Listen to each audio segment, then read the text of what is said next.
is Lee Tucker, and I am the chair of the Cleveland chapter of League of Women Voters.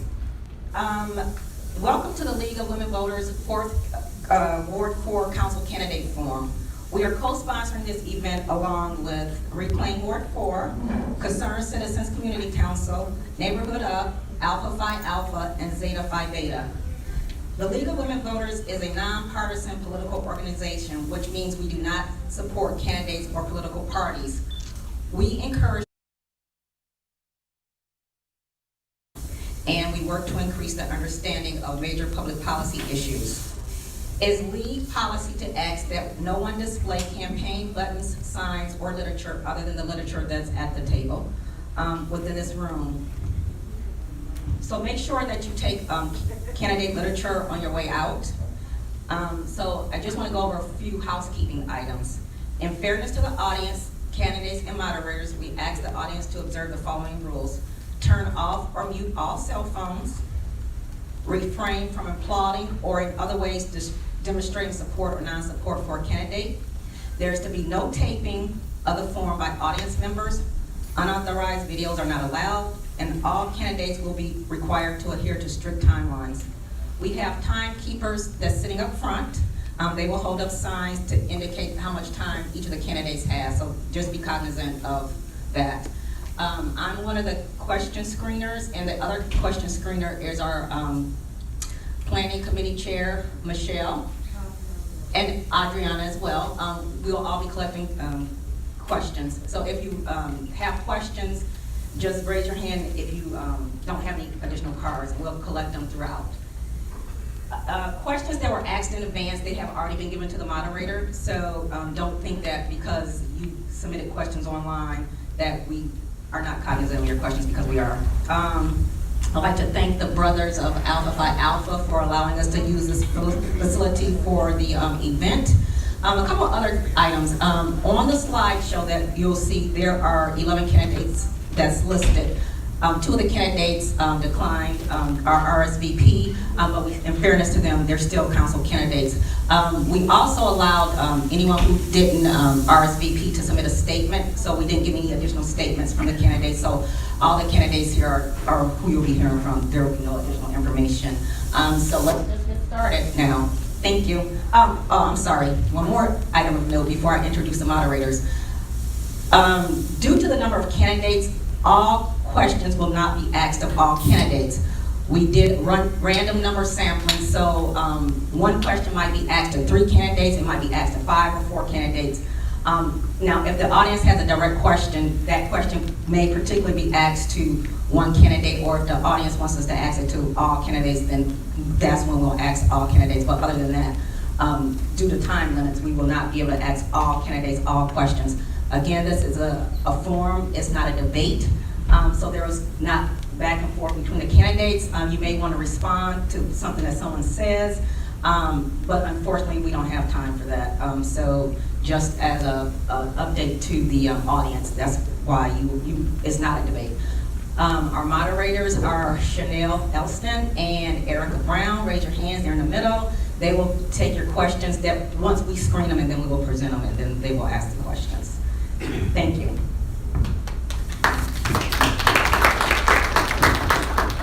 Good afternoon. You guys hear me? No.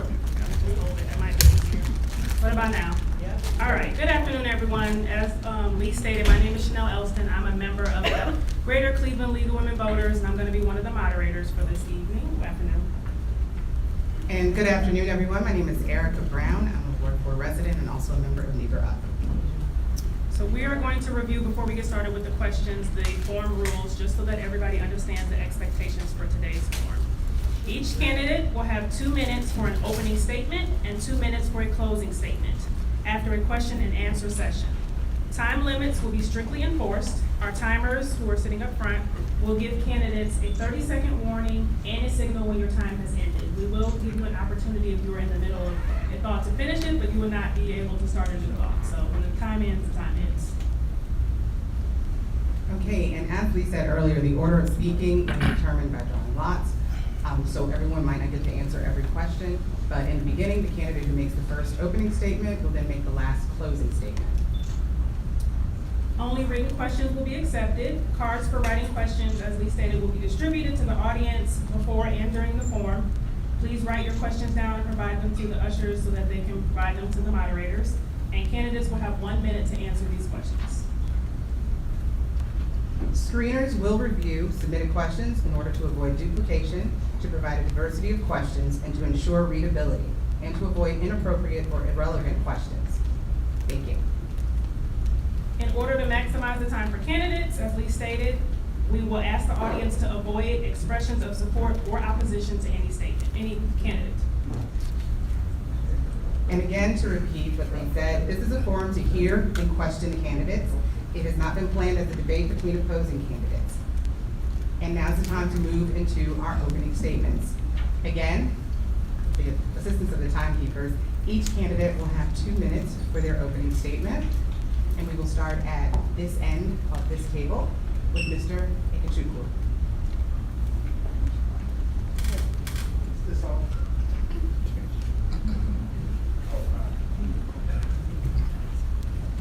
Well, thank you guys so much. First things first, I want to thank everyone that was involved in bringing this event today to fruition. I also want to thank the residents of Ward 4 for coming out on such an important day, rain or shine. My name is Cecil Ikachu. In 2017, when we ran for City Council, we made history as the youngest candidate to run for such a position in the great city of Cleveland. Today I stand before you, God willing, at 28 years of life, still the youngest candidate in this election, but also the most qualified and the most experienced. In 2016, I graduated from the University of Texas with a degree in environmental engineering. Then I worked with the Texas EPA and the Ohio EPA to work for certain air quality standards that we are seeing today. I also worked for the St. Isidro Foundation, which is a community development corporation, as the executive director. And then I also went to co-own Nora's Home Healthcare and Axel Rock Restaurant and Lounge. And months from now, I'll have earned my Doctor of Pharmacy degree from the Northeast Ohio Medical University. These experiences and qualifications are what I believe will help me to deal with the health disparities we are seeing in Ward 4 and the great city of Cleveland, to make sure that Cleveland is a green city and a shelter city as well, and to also deal with the infant mortality we are seeing and the safety issues we are seeing in our community. I thank you all so much, and I look forward to a respectful discourse with everyone here.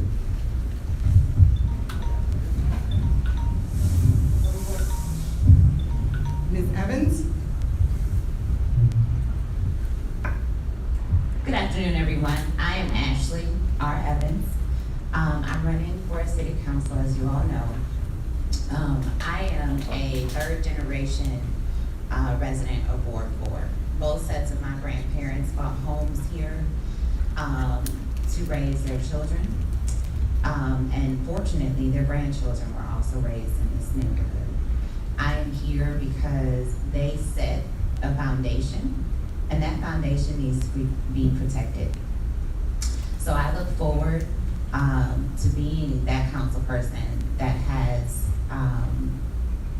the energy, the experience, the intellect to be able to move this district forward.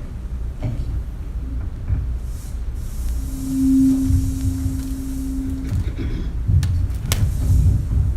And next, Ms. Gray?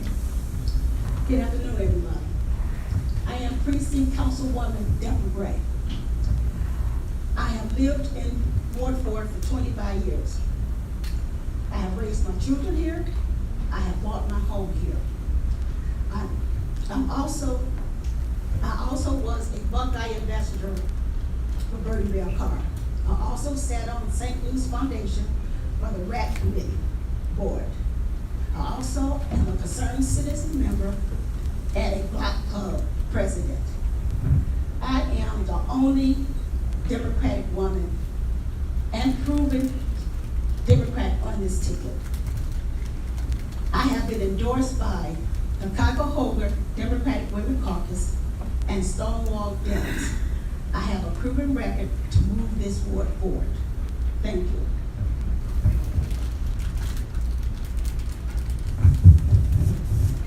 Mr. Mitchell?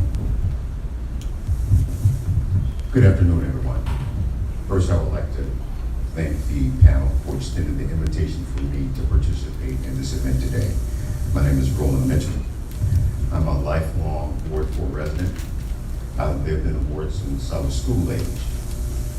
My entire employment career has been within the city of Cleveland. I retired from the Cleveland Police Department as a detective. I ran for office in 2017. I was endorsed by the Cleveland Plain Dealer, and I came in at third position. I'm running in this election because our ward is in need of effective leadership. I've always worked in service to the people, and I would like to continue by becoming the next councilman of Ward 4. Thank you.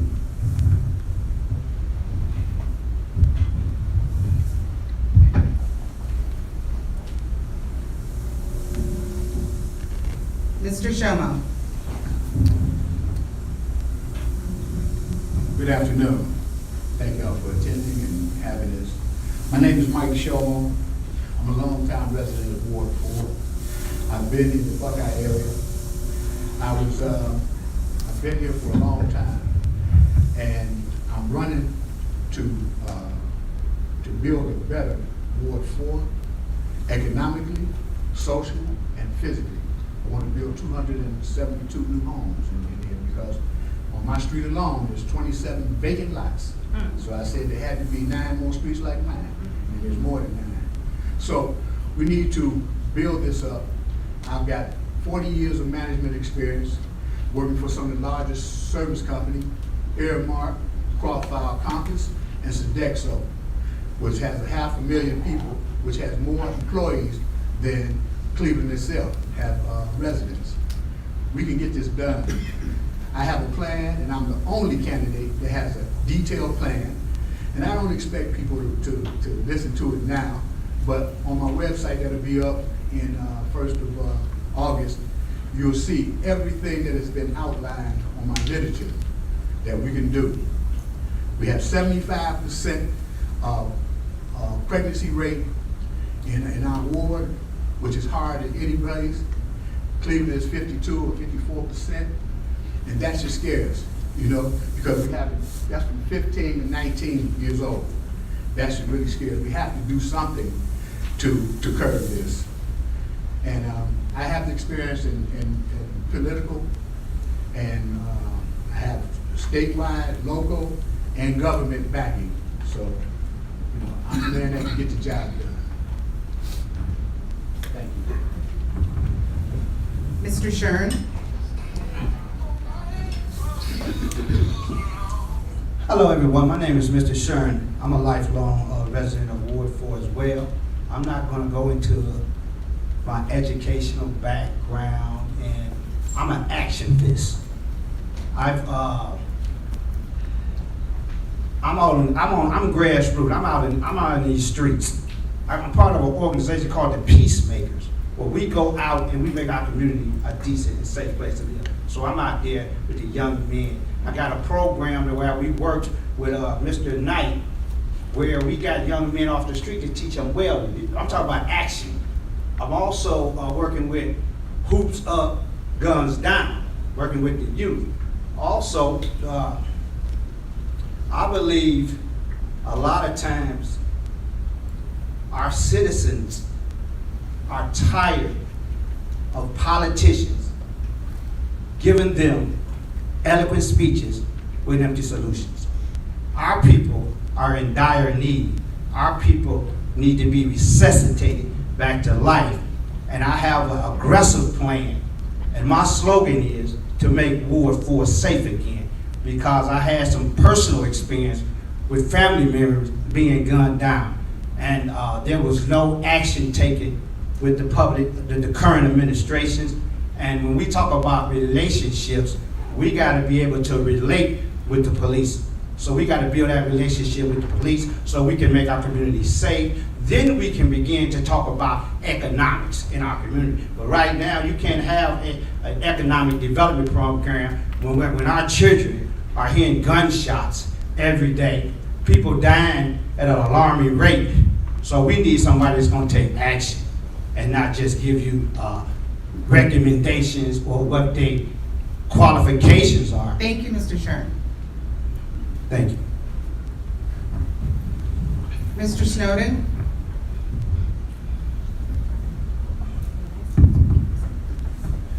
Good afternoon, everyone, and hello. My name is Mario Snowden. I want to first thank you and thank everyone who came in attendance and everyone that's live streaming right now. I'm a lifetime resident of Ward 4. My grandparents were raised here. I believe that when we look at experience, when we look at what our residents need, it goes far beyond what we can put on paper. Career-wise, after I graduated from the University of Akron, I worked with juvenile probations in Summit County. I was an administrative assistant with Akron Police Department. I'm entering my 5th year with Cleveland Metro School District as a Dean of Engagement. But I believe that our community needs a little bit more than just these qualifications. Our community needs someone who can inspire our youth. My platform is to secure, rebuild, and inspire. We have to inspire our youth to secure their future for the sake of us and for their future. We have to inspire our senior citizens so that they can rebuild the fellowship and community that brought our neighborhoods together. And we have to inspire our adults to secure a safer community so that we can have a better future. Thank you. Mr. Walker?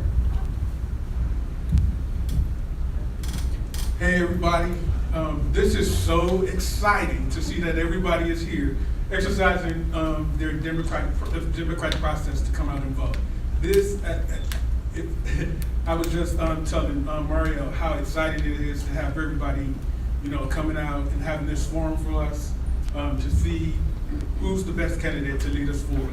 My name is Eric Walker. I've been living in Ward 4 since I was 12 years old. I live on 140th and Kinsman.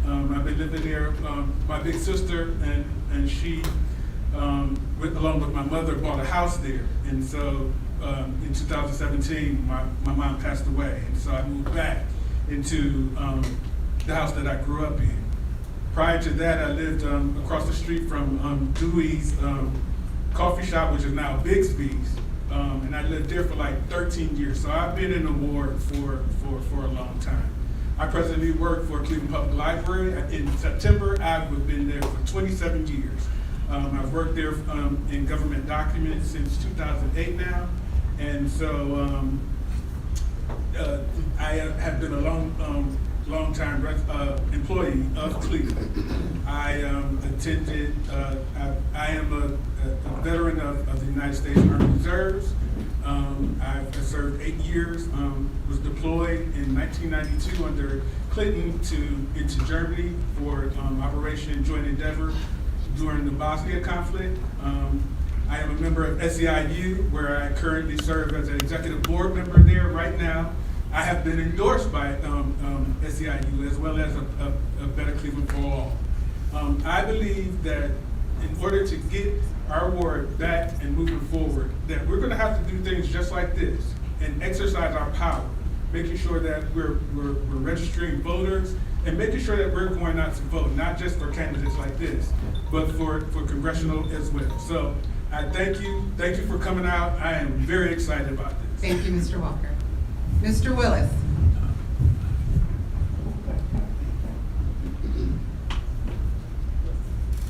Good afternoon, everyone.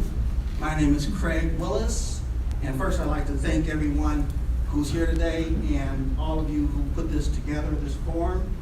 And I also want to thank the fine residents of Ward 4, hundreds of them who signed my nominating petition, which allowed me to be here today. And Eric, I want to first also thank you for your service to your country.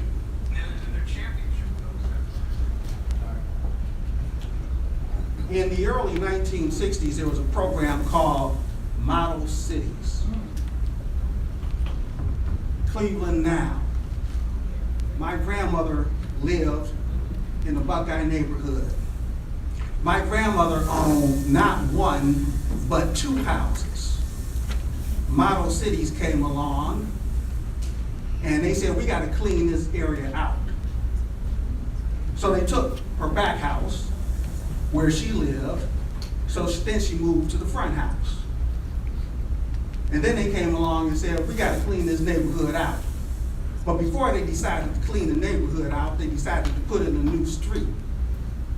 And when they put in a new street, the new street was about 2.5 to 3 feet lower than the existing street. And so you could no longer get a Ford Falcon or anything else in my grandmother's driveway. So that was a taking. And since then, I have been determined to work on behalf of the city of Cleveland to make it better. That's why I went to Princeton University. I majored in urban affairs. I went to law school. I studied constitutional law. I have practiced and have been involved in government. I have more than 30 years of government service as an official and as a public servant. Thank you.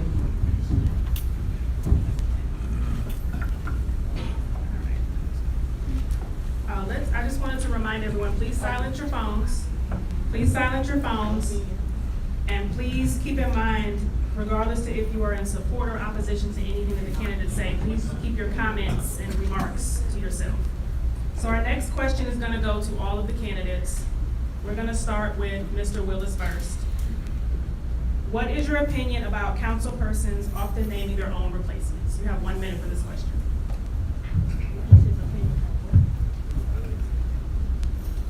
Would you like me to repeat the question, or did you hear it? I heard the question. Okay, thank you.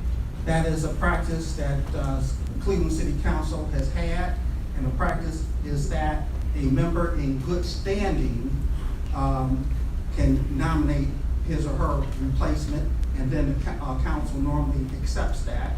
That person would then remain in office until such time as it's time to run for re-election. And given the fact that that has been a tradition in Cleveland for more than 100 years, it's very doubtful and unlikely that that's going to change. Mr. Walker? I'll repeat the question. What is your opinion about councilpersons often naming their own replacements? I don't support it. I think it's against the will of the people. In order to have good representation, we are a democratic society, and voters should be responsible for electing who they want to represent them. During this last go-round where we've had a judge appoint our representative, I wrote a letter to the judge that said I will not participate in this because I want to make sure that the voters have a say to elect whomever it is that they think they should serve them the best. So if I was elected, I wouldn't participate in appointment a replacement. Thank you. Mr. Snowden? Thank you.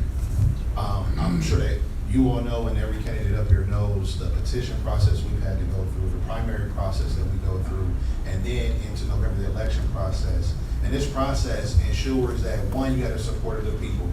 Two, that you do everything necessary to be in competition or any other candidate or anything like that, so that you are the best fit for the position. So I do not support, and I think that it's a shame that anyone has the opportunity to pick who their successor will be. Thank you. Mr. Shern? I think it's a slap in the face of the citizens of Cleveland because, as Ed mentioned, this should be a democratic process. And as someone else mentioned, this work is arduous running for city council, physically, mentally, and financially. So now you just appoint someone because it's the status or the political machine says, well, we're gonna appoint someone. I think it's totally unfair for the citizens and it's unfair for the candidates. Mr. Shomo? I disagree with it also, because I think that every councilman should have a mentoring program in their ward. I think that if we got 5 or 6 people, maybe of each ward, to have a debate and try to figure out who would be best for the position, I think that's the only way to do it, because we can't have a special election for them. But if we did this and see their qualifications like you're doing here right now, we can make an intelligent and good choice. Mr. Mitchell?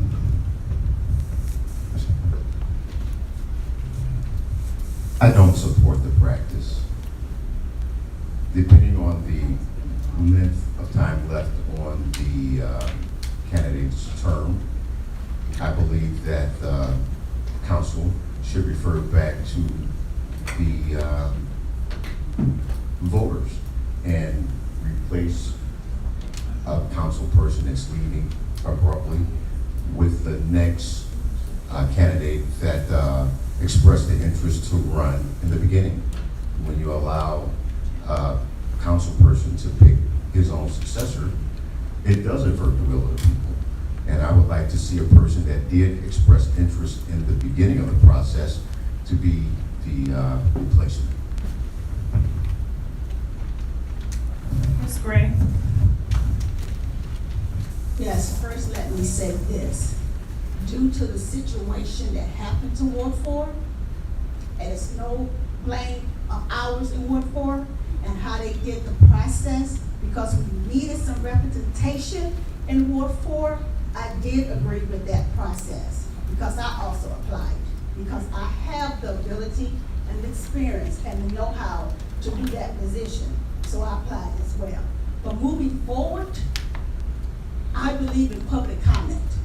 And public comment going to give the residents in all wards the ability to vote that council in. So going forward with that, I believe in that. Thank you.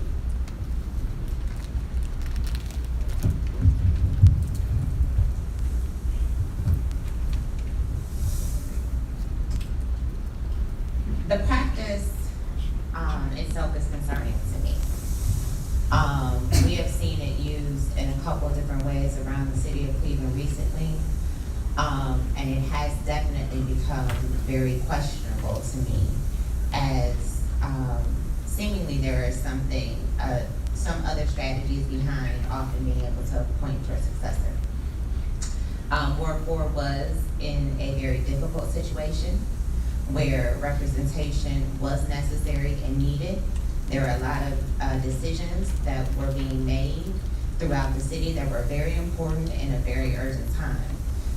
So I do understand the steps that we took and people within the city took to make sure that we had representation here in Ward 4. However, the process throughout the city has become very questionable, and we do need more public input.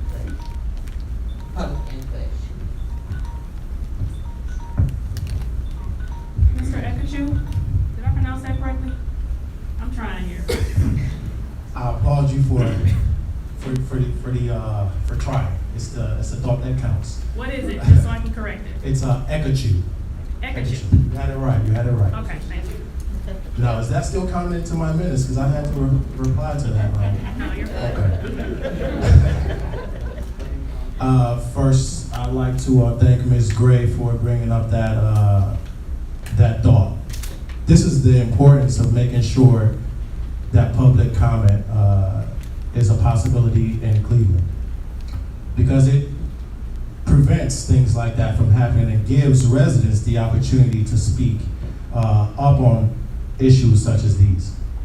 I do not agree with such practices, but this is also the importance of making sure that we educate voters in Ward 4. We have a large portion of voters in our community who are not well versed in dealing with such things, and this is our responsibility to do so. And these sorts of situations sheds light on such things. Thanks, guys.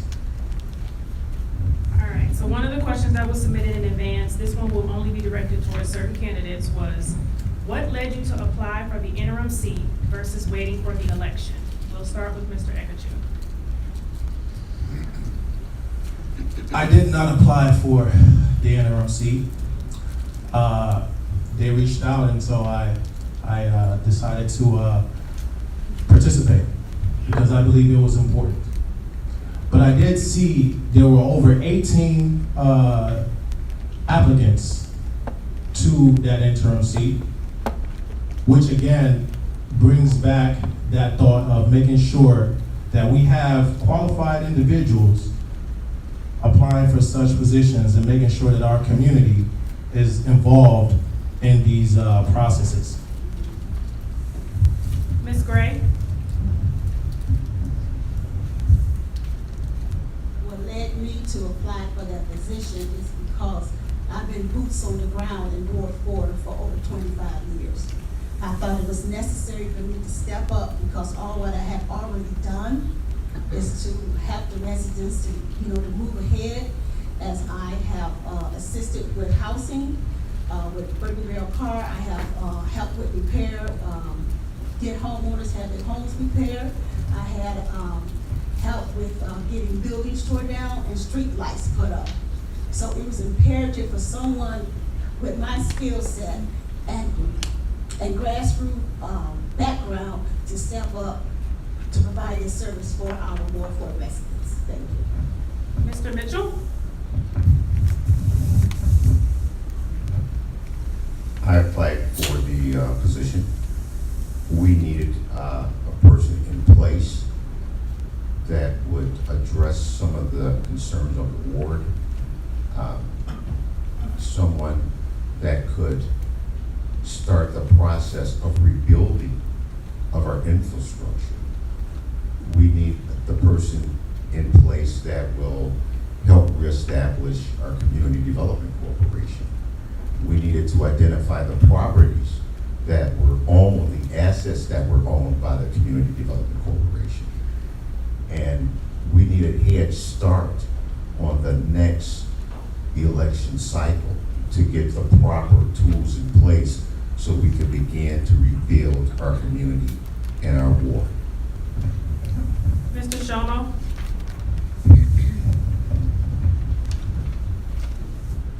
Yes, I applied because I'm in the ward. I see the same things you see. I'm affected by the same things you're affected by. I see rodents running through, grass high and everything, and I felt that somebody had to do something. It's been mismanaged. I'm a manager. I can manage that. I figured I was the manager for 40 years and helped other people start businesses and do other things. So it was a time that I wanted to help. I wanted to get it done, and it's still in that disarray right now. Still right there. But the person that they picked, they picked. Mr. Willis?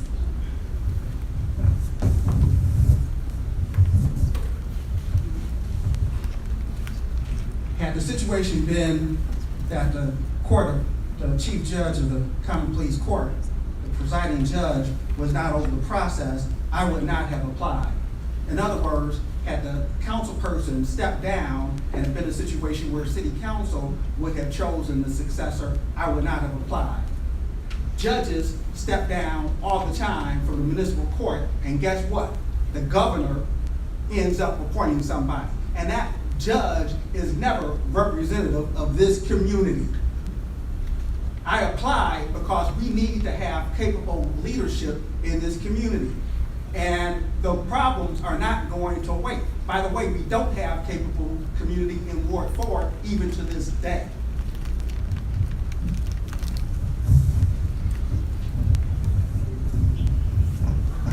Thank you. We will move on to the next question offered by the audience here.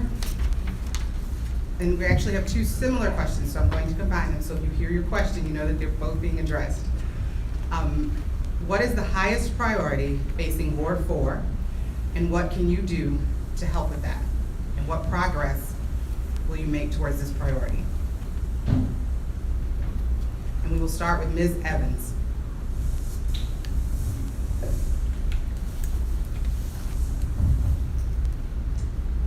The highest priority in Ward 4 is engagement.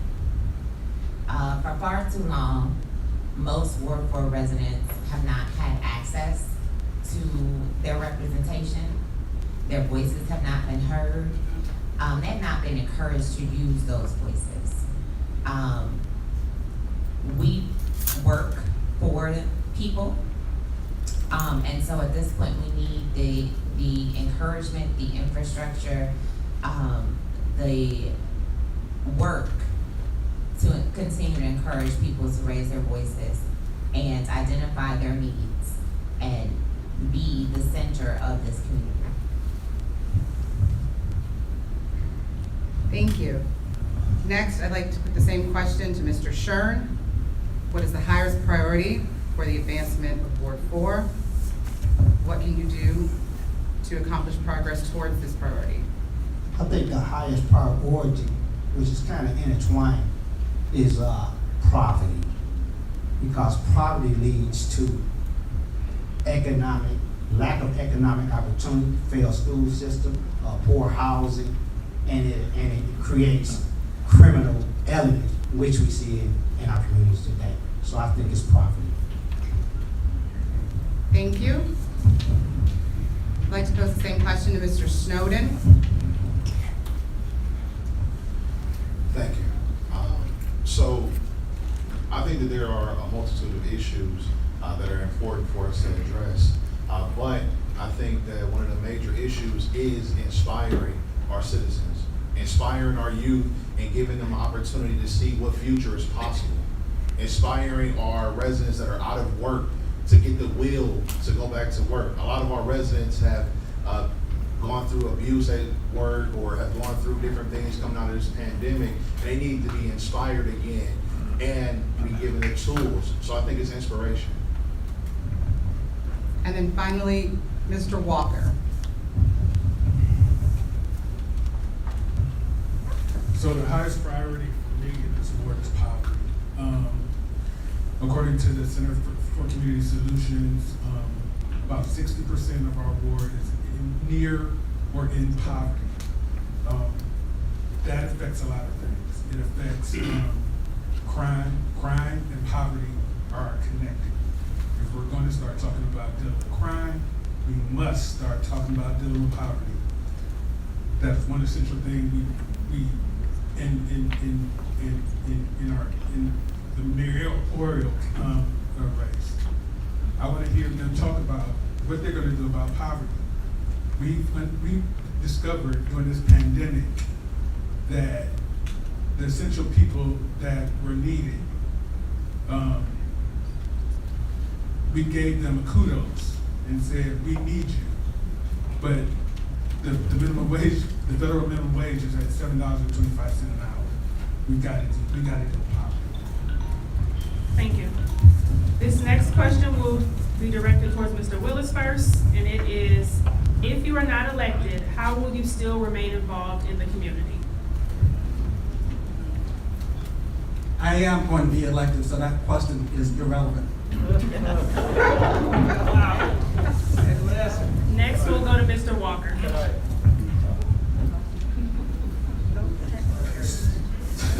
So I will continue to work in the community, working along with organizations, one of which who has put on this forum, dealing with neighbors, making sure that right now I'm in the process of dealing with blighted houses in the neighborhood, contacting the director of housing to get a lot of those houses either some attention or to be knocked down. So I will continue to be working in the neighborhood. Thank you. And Mr. Eckert.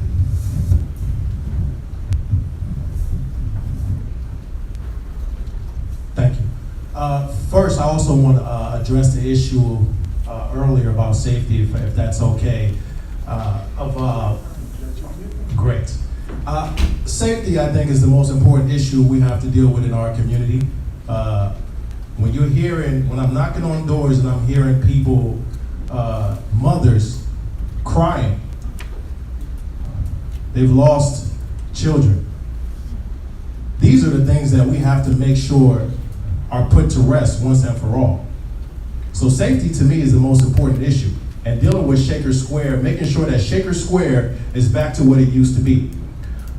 And also, I've worked in the community with MyCom. I've also held free clinics, which I believe the health disparity in our community are the most important thing we have to deal with now. It cannot wait. And so if I do not gain the support of Ward 4 residents to become the next council person, I will still continue to work with MyCom and still hold Thank free you, clinics Mr. in our community. Thank you. Thank you.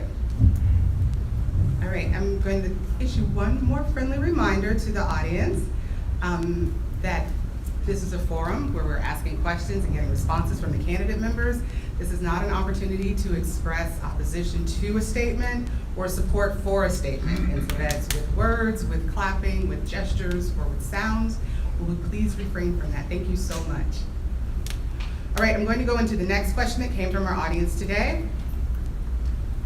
This question will be directed towards Mr. Mitchell, Mr. Shomo, and Mr. Snowden. If you win, what would be the main city council committee you would want to be selected for, and why? Starting with Mr. Mitchell. I would want to be selected for safety. My law enforcement background that would be a perfect fit for me. One thing that our residents have to come to understand is it's not the police department that gives you that sense of safety. It's your neighbors. It's the people that live next door to you. The police department's function is to support the community. When there's an issue, you call the police, we come out, we respond. We can be proactive in certain aspects of it, but in the real reality of it, your neighbors are the person that gives you that sense of safety. It was like that when I grew up. It needs to be like that again. Everything supports the community. The community is always out front. Your religious community, the educational department, it all supports the community. Thank you. Mr. Shomo. I would like to be on the committees with neighborhoods. One of the things I said I want to do in Ward 4 is put neighbor back in the word neighborhood and not just hood. I think that, you see people, they don't speak to each other. It's not a healthy situation. And health and safety is always the first priority. Health and safety, that's it. We have people who don't have insurance for medical, and in these days and times, we need more people, the poverty, the housing, where they're living at. Housing would be one of the most important things to make sure everybody, have a decent housing and and cut down the homelessness. Mr. Snowden. Thank you. I just want to make sure I had the question. I just want to make sure I had the question correct. I can repeat it. Okay. If you win, what would be the main city council committee you would want to be selected for, and why? Planning, development, and sustainability. I think that addressing housing shortages, which is under this committee, in addition to that, also economic planning. I think economic planning for Ward 4 is one of the most important things that we can do, just because we have to look future facing. We have to be able to utilize the space that we have to set up opportunities for our young entrepreneurs, for our young residents. We have to look at opportunities for tech to be taught to our youth, because that's the future. If we don't have anything that's future facing for our ward, we'll be left in the past. Thank you. Our next question is a two-part question, and this will be directed towards Ms. Gray, Mr. Shern, and Ms. Evans. We'll start with Mr. Shern first. The future of Shaker Square is uncertain. What is your specific vision for Shaker Square, and how does it mesh with the Buckeye project? Thank you, that's a relevant question. I see a lot of people here that live on Shaker Square in that area. We all know that Shaker Square is going through something, and it needs to be revitalized. It needs local investors to revitalize that community. When I spoke to some of the business owners, one of their concerns was safety. It seemed like that's a repeated word around here today, safety. Making it family friendly again, Shaker Square, that would be a priority. I think someone spoke about community, how the community once was, where people could walk on Shaker Square and felt safe and sit out and have ice cream. So I want to make Shaker Square vital again. So that would be my priority as well. Thank you. If the candidates could please stand when they're speaking, that way the people in the back will kind of know who it is that's speaking when they're taking the notes. Do you need me to repeat the question, Ms. Gray? Yes. Okay. What is the future of Shaker Square is uncertain. What is your specific vision for Shaker Square, and how does it mesh with the Buckeye project? Well, for Shaker Square, right now there are two nonprofit organizations that are looking into,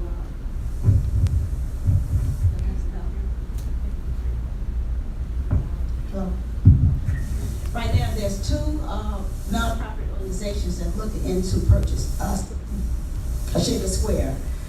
And once that process is completed, I will participate in whatever they decide to move forward. And I hope I'm able to bring in some plans that Buckeye is already working on. Plus, I'm working with the merchants on Buckeye right now. I am the liaison to Buckeye-owned properties. And I am helping to not have them gentrified out of Buckeye. And once that process is taken care of, investors and developers and private owners come in and oversee Buckeye, and we get new business on Buckeye, then I'll be able to work with Shaker Square to see how we can bridge that gap. That gap. Thank you. And Ms. Evans.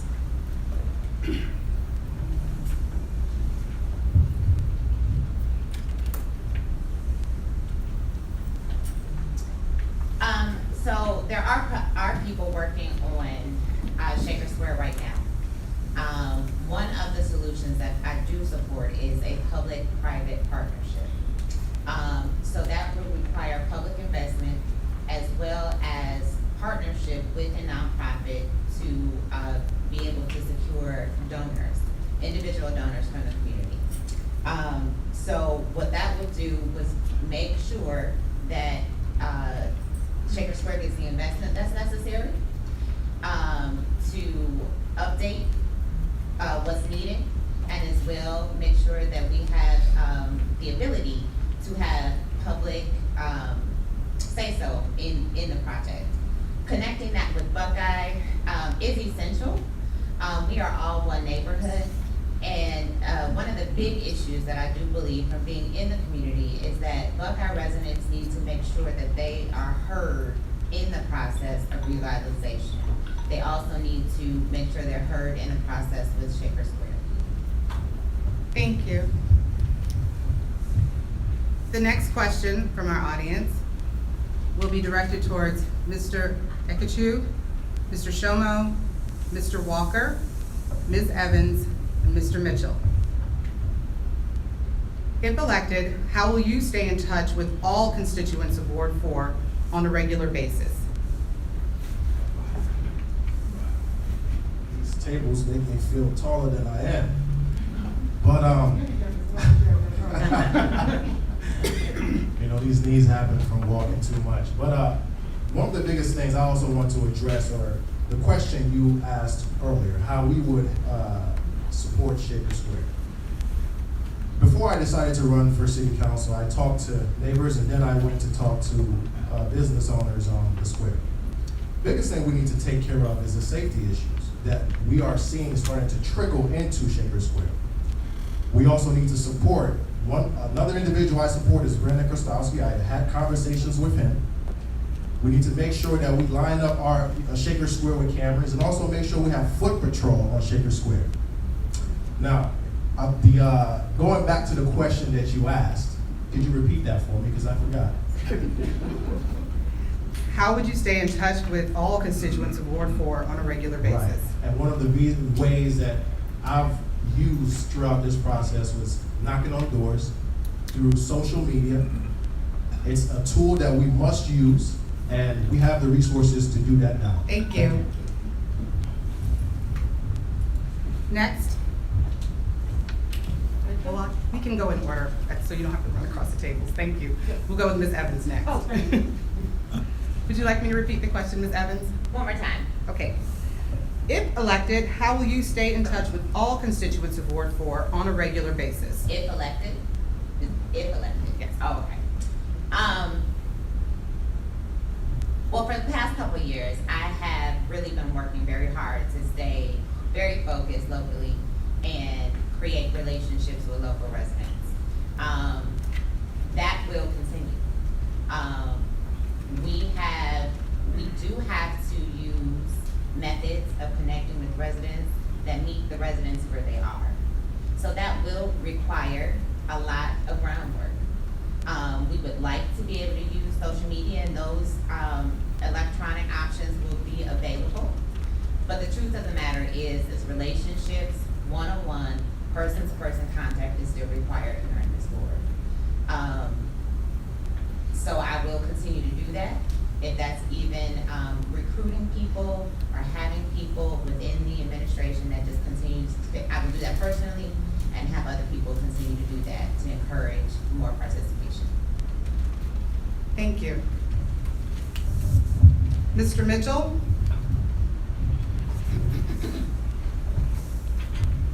Well, one thing I would do, I would have a office in the community.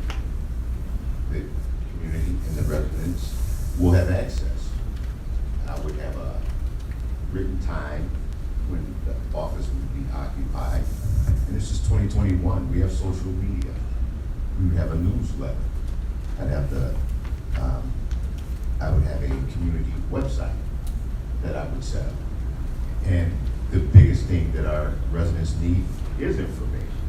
And that's part of my platform, that I will provide accurate, truthful, and on-time information. We oftentimes get information after the fact.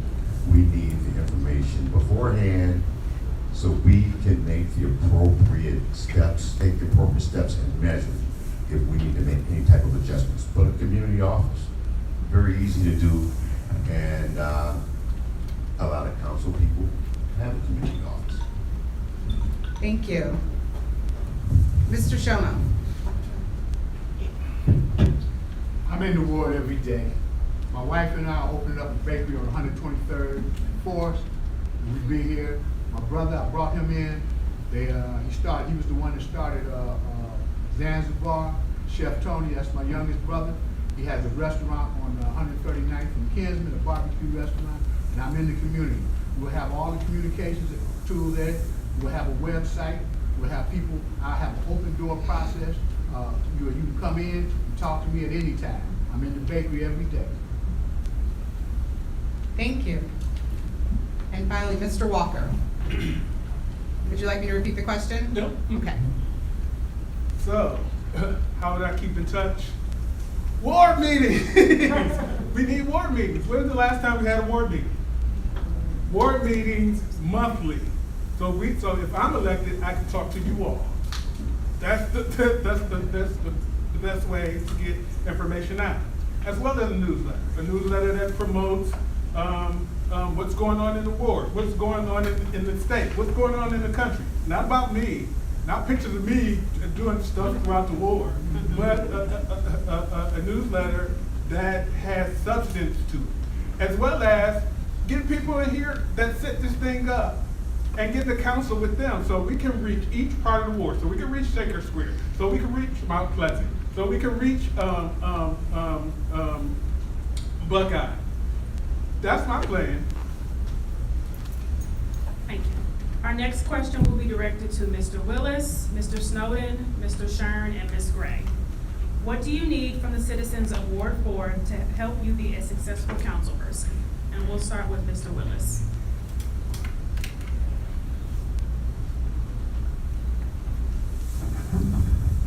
Thank you. That is an outstanding question. What I need from the fine residents of Ward 4 to be an outstanding council person to serve your needs is for your involvement. So I need to be involved with you. That's the reason why when I did serve on the council for 12 years, I held a meeting every single Thursday at a library at 5 o'clock, every single Thursday for 12 years. Every single Saturday at 10 o'clock, I held a meeting at a church. And in between those meetings, I would go to any meeting, whether it was a block club, a larger organization. I intend to go to every meeting, whether I'm invited or not. And I will be walking the streets, going door to door, meeting with people. In order for me to serve you, I have to know you and know what your concerns are. And by the way, a council person's job is not simply dealing with issues as they come up, it's dealing with them beforehand. Thank you, Mr. Willis. Mr. Snowden? Thank you. So to follow up with the question, it's also tied in with the previous question. Part of community involvement involves being able to reach each citizen. More than social media and newsletters, we also have IVR systems. These are systems that send text messages out. Our school district uses it, and our city can use it. Our elderly citizens will be able to get voicemails when there's meetings that are coming up and things like that. And then as far as community involvement, one of the key pieces of policing deals with property management, being able to keep our property and streets clean, being able to keep our yards looking nice and things like that. And then also violence interrupters. So like Mr. Shern's group that he works with and some of the other groups in our community that actually are able to have an ear into what's going on in our streets with our gangs and things like that. Mr. Shern? Could you repeat the question? Sure. What do you need from the citizens of Ward 4 to help you be a successful council person? Well, they call me the people's councilman, so I have a people's agenda. When I went out and did my survey, I wanted to know what the people wanted. Because oftentimes when we have so-called political leadership, we're talking about what City Hall want to do. But I want to know what the people, the residents, because I'm nothing but a humble servant. So I will serve you. Then we have to have a relationship. So in order to have a relationship, we must relate to the people we want to work for. So I think we got to reconnect with the people, because when I go out there, they don't feel like the only time we see our politicians most of the time is now. They're knocking on your doors, giving you phone calls. I will be accessible 24/7. I give you my personal number. Because I work in the field now where I'm serving people. I'm a social worker. So I know how to go out and get resources, and I'm fighting for the downtrodden already. So it's just connecting with the people and building relationships. Thank you. And Ms. Gray?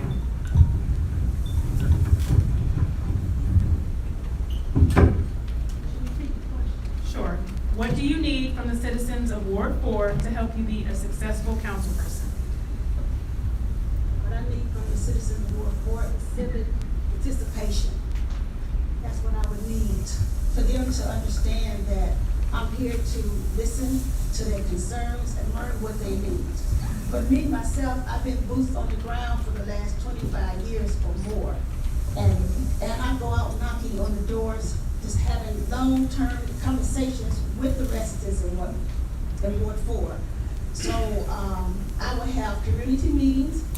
I will have community meetings with the residents. I will set up a community board committee for us to have once a month at least, for us to understand what is needed in Ward 4. Thank you. Our next question will be directed towards Mr. Snowden, Mr. Shern, Mr. Ekachu, and Ms. Gray. And we'll start with you, Mr. Ekachu. What qualities make you the best candidate for councilperson? Glad you asked that question. And I think That's the first. Glad you asked that question, ma'am. Start it over again. Okay. Thank you so much. I think that's the most important question we must ask in this election for Ward 4, in the congressional election, and in the mayoral election as well. Qualifications is important. Before you apply for any job, you must have the qualifications.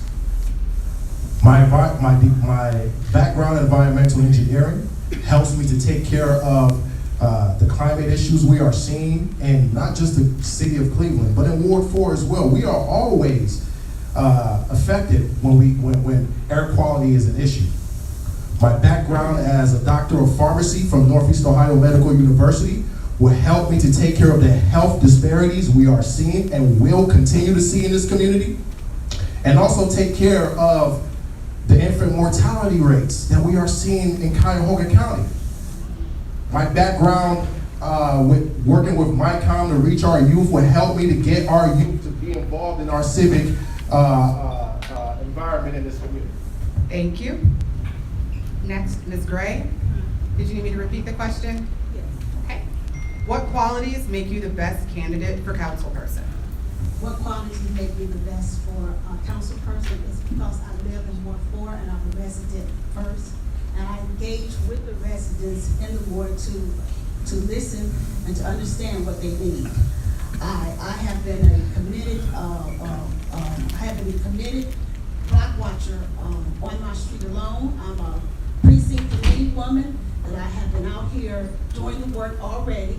I have been assisting all the residents in Ward 4 and beyond my ward to help them out with anything that they have required me to do.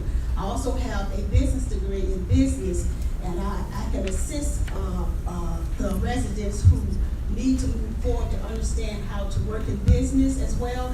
I will partner with, with the Women Business Center. I will partner with Jumpstart, and also will partner with 180 Entrepreneur, to help them to understand how to create their own business. And just being available to the resident as well for me to assist them in anything that they need. Thank you. Thank you. Mr. Shern, would you like me to repeat the question? Yes. What qualities make you the best candidate for councilperson?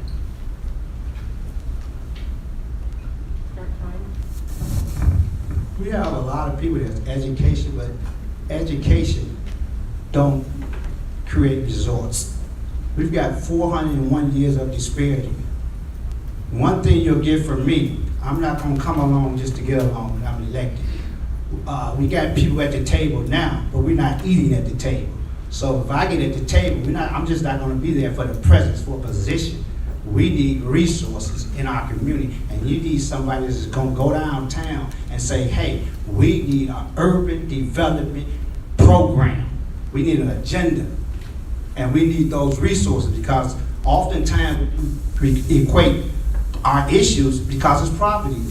You got downtown getting all the resources, but our community, Shaker Square, Buckeye, Mount Pleasant, Wood Hill, they're not getting the resources. So if I get a seat at the table, I'm not just gonna sit at the table. I'm not gonna be one of those candidates just to get along and sit in that office and say, but I got a position and a title. I'm gonna work for you.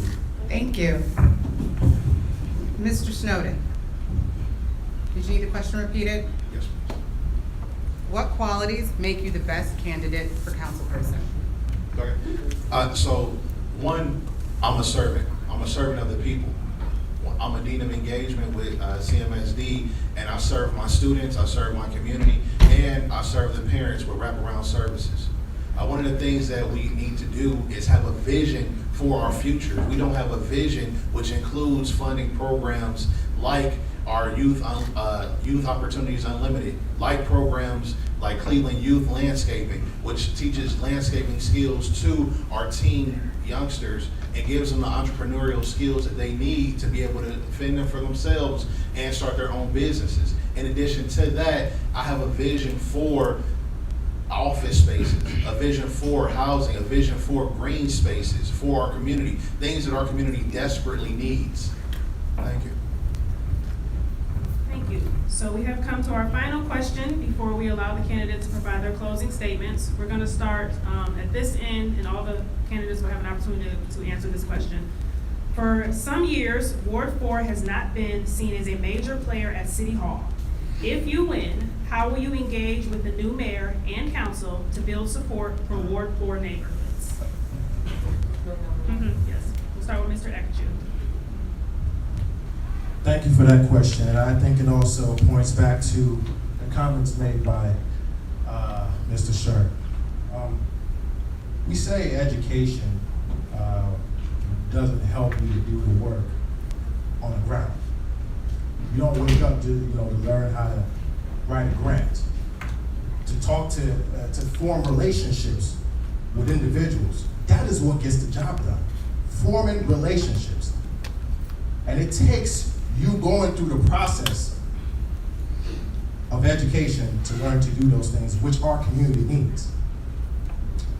Now, as we talk about the importance of qualifications, we also need to make sure that these qualifications match the things that we need to do in this community.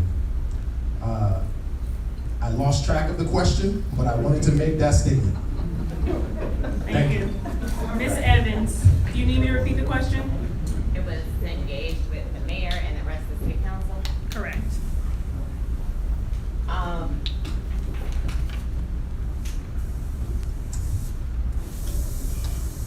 What I will say is I have begun that work. I've begun to establish those relationships. I have several relationships with some of the mayoral candidates. I have relationships with council people in this area, some of which have already been helping Ward 4 in some ways, as we have had absent leadership. But the fact is that engagement with other leaders is important. Being able to find and build bridges with those leaders and to connect the dots with shared resources. So we have ward lines that have been defined to make things easy and convenient for us in terms of counting population and deciding where we govern. But neighborhood boundaries are different. People's connections are different. So we have shared spaces, shared neighborhoods, and shared priorities. Thank you. Ms. Gray?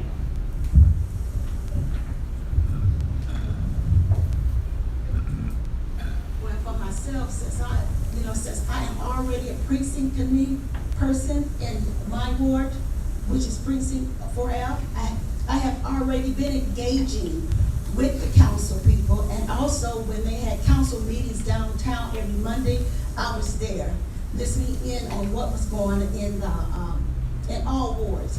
How I will engage, I would definitely engage with participatorial budgeting to make sure that they provide that recovery fund money into our community.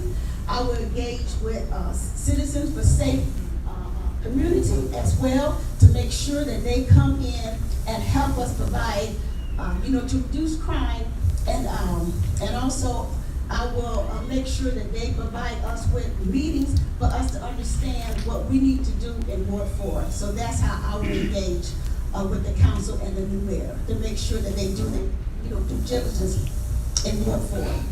Thank you. Mr. Mitchell? Could you repeat the question again? Sure. For some years, Ward 4 has not been seen as a major player at City Hall. If you win, how will you engage with the new mayor and council to build support for Ward 4 neighborhoods? The mayor and the council president are citizens like any other citizen in the city of Cleveland. And their office should have, I would have access to their office. I understand the development plan. I understand how to attract resources. I understand how to work with other council people to generate resources and to motivate and to encourage revitalization. You have to really understand the process of City Hall. And there is a process. You have to go out and seek funding. You have to partnership with other council people in adjacent wards that are already having revitalization plans, so they can push those plans over into Ward 4. We have to change the way we think. We have to demand that we get certain resources returned to our ward. Thank you. Mr. Shomo?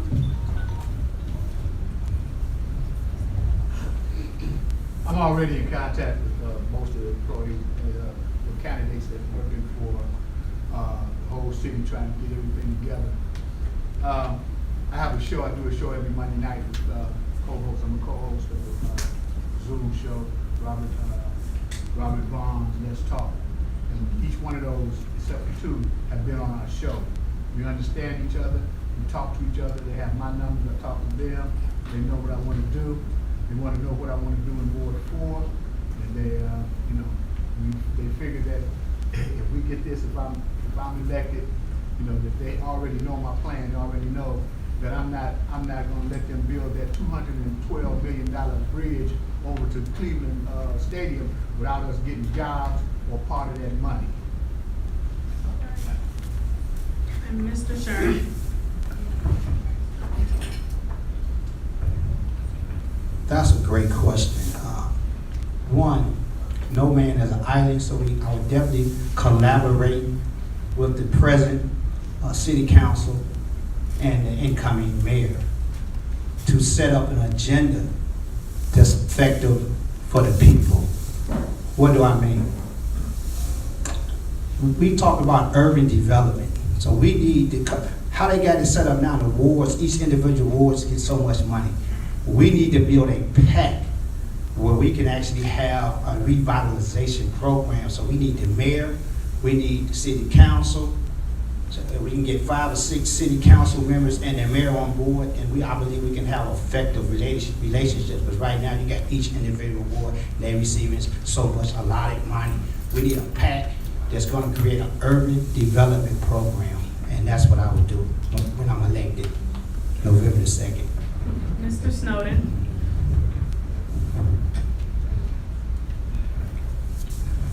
So first and foremost, I believe that we have to efficiently use the funds that we do have to help our ward out. I believe that we can always go and request things. We also need to look at what we have. We need to utilize partnerships with Shaker because it's on the borderline, especially for Shaker Square in the Buckeye area. We need to use the partnerships with those borderline councilmen that work with us, but we have to utilize the funds efficiently that we have. We have to use the funds efficiently for green spaces. We have to use the funds efficiently that we have for our roads so that we make ourselves viable candidates for investment from other partnerships and other organizations. Thank you. Mr. Walker? So part of my plan would be, first, we gotta increase the voter participation in this ward. If we want to see change from City Hall, we've got to vote like we've never voted before. Look at Ward 1. Ward 1, Joe Jones's ward, has a brand new school, Kennedy. He has a brand new school, Whitney Young. They have a brand new rec center. And a brand, I think Jameson, I'm not sure if it's in this ward or not, but it's a brand new school. If we don't increase our voter participation, we're never gonna get attention from City Hall. We've got to increase our voter participation. Second of all, prior to the pandemic, I was at City Hall every Monday. I need you all there with me. If we're there together in number and mass, City Hall will pay attention to what we're doing. One of my slogans is democracy by the people first. That means you all, and democracy for the people. If we're not involved, we'll never get attention from City Hall. Mr. Willis? I didn't know I was going to be able to answer this question. Arnold and Eric, you're exactly correct. You must demand the resources needed for Ward 4. Look, every council person must first of all take care of their ward. So you don't expect somebody to do something for Ward 4. Their job is to take care of their ward. So you must demand. Now, council is a co-equal branch of government. That's why finance is the most important committee on city council. Not any of the other ones. Finance. Every single piece of legislation goes through finance. Nothing can get done without going through finance. And if the mayor wants something, if the mayor is not going to cooperate, then he won't get anything passed. Thank you. So that ends our formal question asking and answering session. We are now going to give you an opportunity. Every candidate will have 2 minutes for your closing statement. And we'll be starting with Mr. Willis. Thank you. I want to thank you again for putting on this forum. I want to thank you for your involvement. As I said, I'm used to being involved with the community. Every Thursday, I would hold a meeting at the library, and I would have at least this many people here every single Thursday for 12 years. When I'm elected your councilman in Ward 4, I'm going to continue to do the same thing. And given the geography of Ward 4, it seems like I'm going to have to probably have 4 at least meetings every single week, because the ward goes all over the place. And people tend to stay close to home. And everybody is talking about social media. Wake up, because the residents of Ward 4 are not going to be involved through social media. Just like the charade that's going on right now with Buckeye Refresh. If you only have community meetings by Zoom, even people who are familiar with social media, you don't even have sufficient broadband to have an effective meeting. So I'm going to be out here on the street with Arnold, and I'm going to be working with everybody.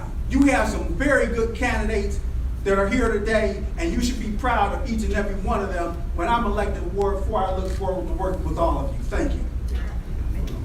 Thank you. Again, I'm going to say a friendly reminder to refrain from expressing any opposition or agreement with anything a candidate says. We're here to listen and learn today. Next, Mr. Walker, for your closing statement. All right, again, I just wanted to thank everybody for really coming out. You know, I'm really excited about this forum, about seeing you all. My platform, again, is about engaging people. One thing, when I was younger, my mom, she was this church lady who was a missionary, and one of her things was that she provided food to people less fortunate. She made us do things like take out garbage for this blind couple that used to live in our neighborhood. And so those are the things I want to employ in city government. Getting you guys involved, making sure that I'm listening and hearing to what you have to say, and then taking those ideas that you put forward down to City Hall to get change done. It's not going to happen without you. I think this office is not about me, it's not about power, it's not about status. It's about making sure that we're having transparency, government transparency. We've got to bring back integrity and honesty back to this board. That's my platform, that's what I'm charged and I will be charged to do. And I hope that you see that in me and vote for me on September 14th. Thank you so much. Thank you. Mr. Snowden, your closing statement. I'm gonna use my educated voice. How's it going? So first and foremost, I want to say thank you all for coming out today. One of the things that I really want to stress is that if I am elected, I will make sure that we have investments that not only can our current residents benefit from, but our future residents, our children, can benefit from. Some of the things that we need to do in our ward is focus on the things that make our community safer, focus on the things that we can do with the power that we do have to bring our community closer together, utilizing IVR systems, like I mentioned before, where if a resident can't make it to a meeting, not only will they be able to view the live stream like they can here with this meeting, but they can also call in and hear. They can call in and listen and be a part of it. And this is things that we need, or things that we need to do so that we can reach all of our residents. Some of our residents will be tech savvy. Some of our residents will need, the old brick and mortar newsletters to be able to come out, but also transportation. So we are able to have a centralized meeting place where everyone in the ward could come. then we'll be able to have continuous and continuity in our wards, in our meetings, so that everyone has a seat at the table, so that we don't have Mount Pleasant doing things that Shaker doesn't know about, so that we don't have Buckeye doing the thing that Mount Pleasant and Shaker don't know about, and Woodland as well. I vow to be someone who's committed to bringing our ward together, invested in our future, and inspiring our youth. Thank you. Thank you. Mr. Shern, your closing statement? First and foremost, I want to thank everyone for coming out. I also want to thank the people who set this up, Afro. I am not going to promise you anything, because that's what's wrong with our ward now. People have been getting promises, and there's nothing tangible that the people can see. But I will guarantee you one thing: when I'm elected, I will fight for you. I will fight for the resources that we need. And I didn't talk a lot about my education and things, but me and Eric worked together. I'm an SEIU member. We were co-endorsed by the union. I also was at those meetings on Mondays down at City Hall. We're trying to get now where the people can actually speak at City Hall, so you can have a voice. So you will have a voice when I'm elected. So vote September the 14th. If you want someone who's genuinely concerned, vote for Arnold Shern. Stop voting for a name, stop voting for the same, vote for Arnold Shern if you want real change. Thank you. Mr. Shumo, your closing statement. Okay, thank you. Appreciate everything and everybody, especially our co-candidates. You know, they took on this position to get in here and fight and express what is their solutions to the different problems. Our ward has a lot of problems, and each one of them can take about 10 apiece and get it done. You know, I'm a great manager, and I have successful children. I have children that are doctors and nurse practitioners, business owners, and the thing is that we can do this all throughout. I'm a simple man. I have raised up by my mother, single parent, and she taught me a lot of things, and she worked with I started in politics, helping out Mayor Whalen, I don't know if y'all know, but Athena Palmer, the Stokes brothers, and go all the way up to Marshall Fudge. You know, I've always been in the background helping write. I was the one that helped Stephanie Tubbs Jones write the second chance act. I did a lot of work on that. She was going to pay me. I told her just give me an autographed copy of it, and that's what I have. So all these people, all these candidates, well qualified, and I just hope that y'all pick the right one. I'll be there no matter what. Thank you. Mr. Mitchell, your closing statement. I would like to, first I would like to thank the panel, and I would like to thank the audience and the candidates. The next councilman for Ward 4 has to have, or councilwoman, has to have a plan. I have a vision, I have a plan, I have a platform. We need a council person that is not afraid to speak truth to power.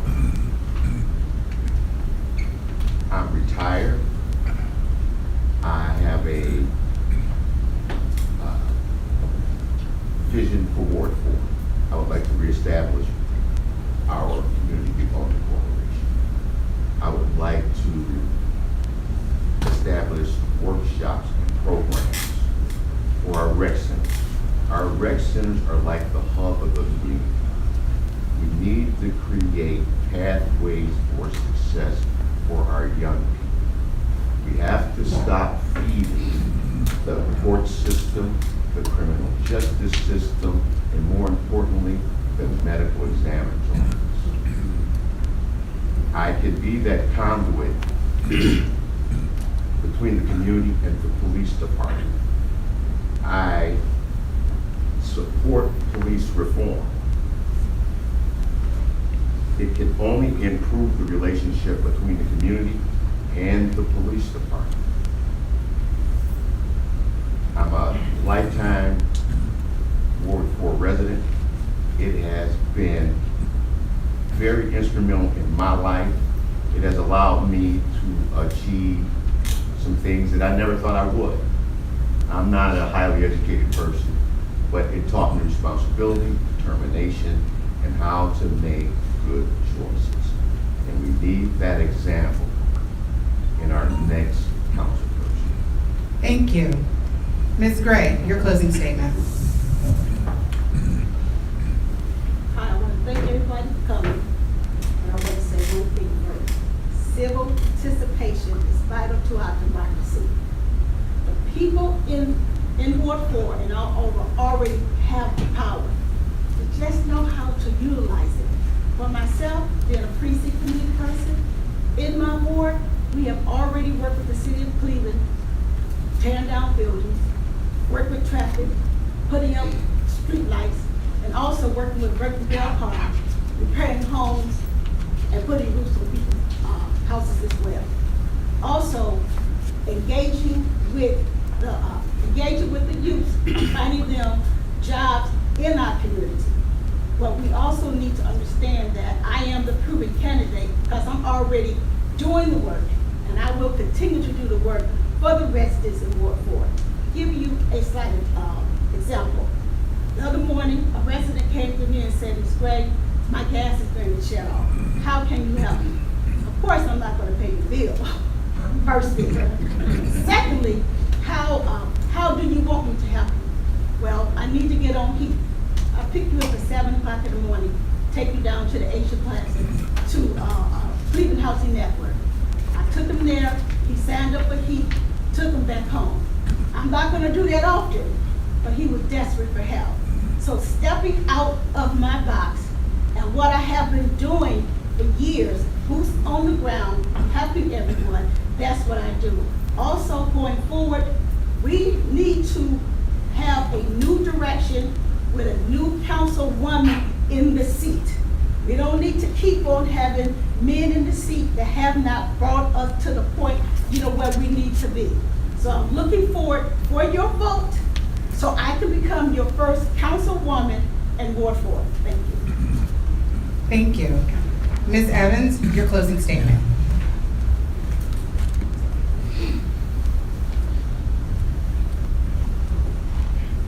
I try not to use my teacher voice anymore, so I'll use the microphone.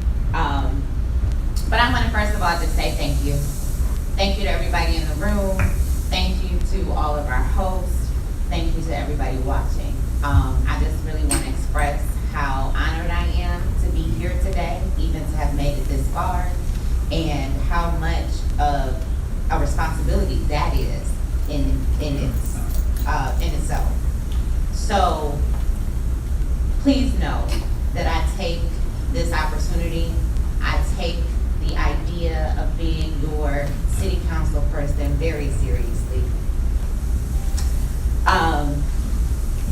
I've always worked in the best interest of others, whether it has been just my family, where community starts, to the greater community, the faith community, my faith community, the children I've taught.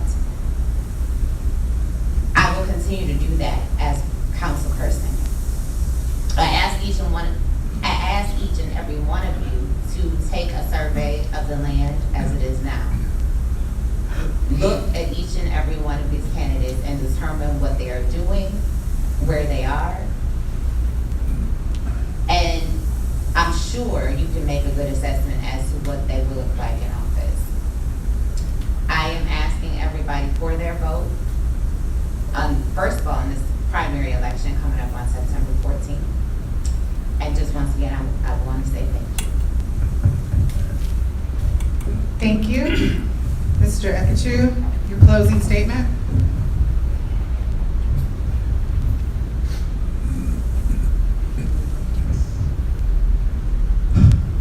We made it, everyone.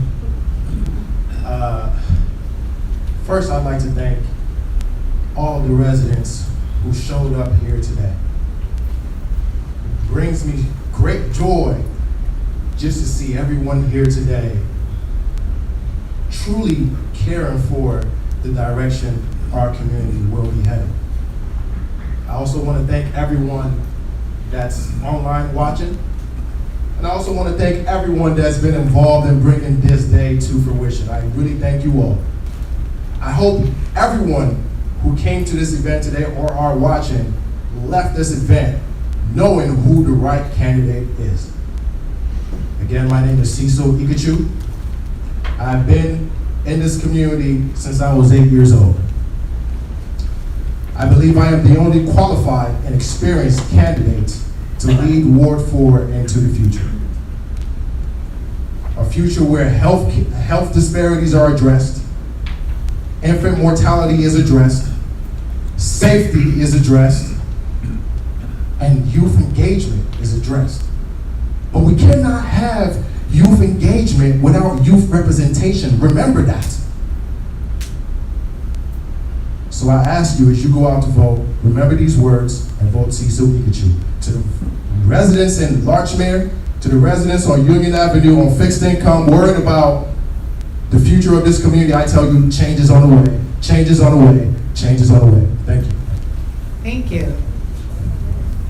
And at this point, I would like to turn it back over to Michelle Jackson for our closing. Everybody give yourselves a hand.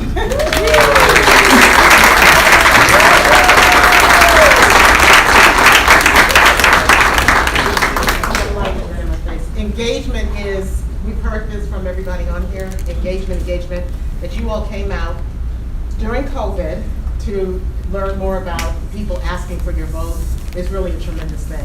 I want to thank the candidates so much. I learned a lot. I knew some of you, but I really hadn't heard you in this format. Thank you so much for coming out. I want to give big props to our committee. We had a wonderful group of people. We had the crew, we had the alphas, we had the zetas, we had League of Women Voters, and we had Reclaim Ward 4. And together we all have that commitment to uplifting communities by giving them a voice at the ballot box. I think we heard it here, that I very well said, that it's not going to change unless our votes are counted. It's not going to change. So the politicians, if you have money, you can pay them. They'll listen. If you don't, you got the ballot box. So thank you guys for listening. I think, is the league going to put out a guide for the council members? Yes. Okay, so the League of Women Voters will be doing, I'm sorry? Vote 411 plus the table. Vote 411 is the League of Women Voters website where you can go to get information. They do interviews with the candidates and they all just send a survey asking the same questions. You'll learn more than you learn here even. They'll be putting that out at some point. So make sure that you're really paying attention to what people are saying, what they are doing, what they have done, and what they say they're going to do. And with that, I want to bring up Mr. Lester Holmes, who's president of the Alpha by Alpha DAL chapter, which is hosting this event. Thank you.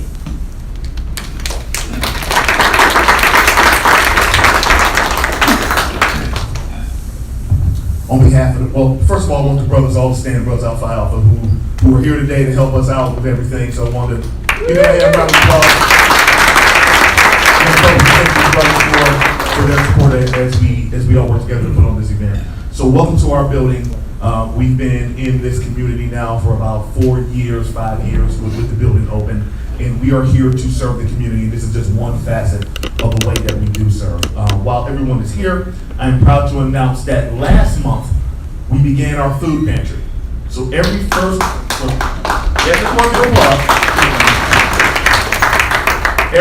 Wednesday of the month, come get some food. If you know someone who needs some food, please tell them about it. We're here from 10 a.m. to 1 p.m. every single first Wednesday. No questions asked, you get a bag. We understand things are going on. We understand we're still dealing with COVID. We're still dealing with poverty, unemployment, what have you. You need some food, you come here, you get a bag.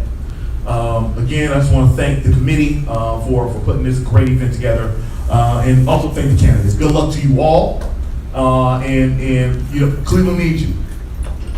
We need you. Our community needs you. So we certainly are rooting for you and hope that you're up to the task of turning this race to be around. So thank you everyone for coming, and have a great day.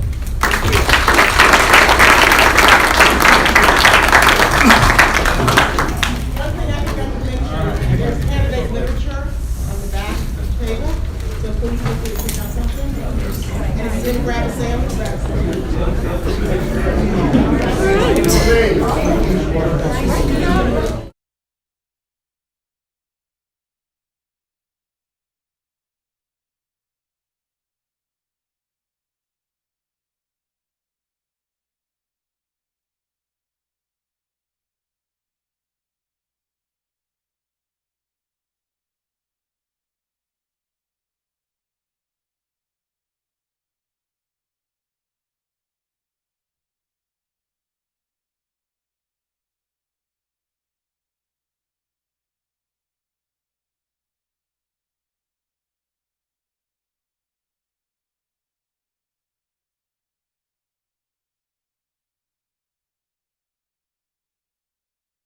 Good to see you. Congratulations to you all. Go on, let's go here. Ah,